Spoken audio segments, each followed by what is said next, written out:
Steve White joining you on the Rural Radio Network in Indianapolis. Mary Schrieber, she is the Central Region Vice President. You're from Wisconsin, getting to represent Middle America as a national officer. Mary, that's got to be really cool. It has been. It's such an honor to not only travel across the Central region, but all across the country this year. I think I've been on close to 100,000 miles, 27 different states, thousands of people. It's been a blessing this year. What's been the best part of that experience?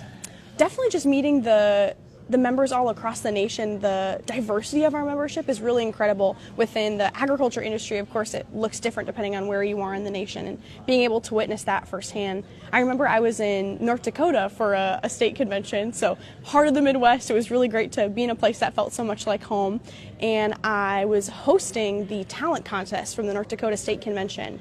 And a student came up to me, and she was holding an accordion. And North Dakota, of course, is a big polka culture. Absolutely. And as a Wisconsin, I'm like, all right, like, what polka song are you playing? And she said, no, actually, I was actually born in Mexico, and this accordion, we play this kind of music in my family. So for the first time ever, I'm going to do a performance on my accordion. And she was so nervous. Her hands were shaking because she had self-taught herself the accordion less than 6 months ago, because her great uncle recently passed away, and it was his dying wish that one of his family members would continue to carry on this tradition. And that was such a special moment for her, to not only to share her culture with the students, the peers in her state, but also with me. And it was such an honor to see how passionate students are about this industry and their communities and their culture.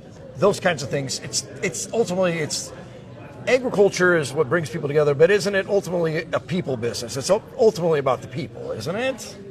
It's really cool depending on where you are in the country. We were just talking, there's very little degree of separation when it comes to the people you know, whether you're out in Washington, D.C. and someone you know who works in ag policy knows someone back home in your county. So it's been really cool to make those connections all across the country between all the people I've met this year. Something I've seen, because I'm a little older as a person, that I've seen the career and technical education world. There was a time when I was in school where you need to go to college, 4-year degree.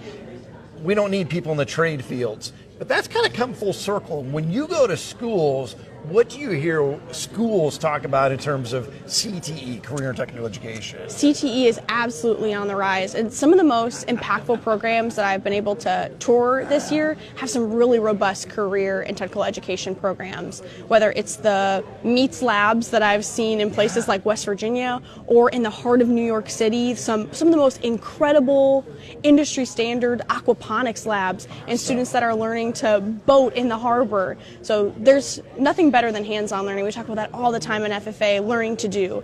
And career and technical education, that's really the heart of what it's all about. So it's been very cool this year to see how agriculture and career and technical education shows up in different parts of the nation. In rural America, we need those young people with a variety of skills that are going to come back and be the future entrepreneurs, the future school board members who are going to be overseeing that school. All those things, we need those people, don't we? Absolutely. We talk in FFA that these students are the future farmers, and they're also the future veterinarians and the politicians and the engineers and the tradespeople, because we need, FFA members are leaders, and that's really the core of what they are, and we need all these different individuals with different backgrounds, different parts of the country in order to make our industry advance, but also to advance as leaders in every other sector of our country.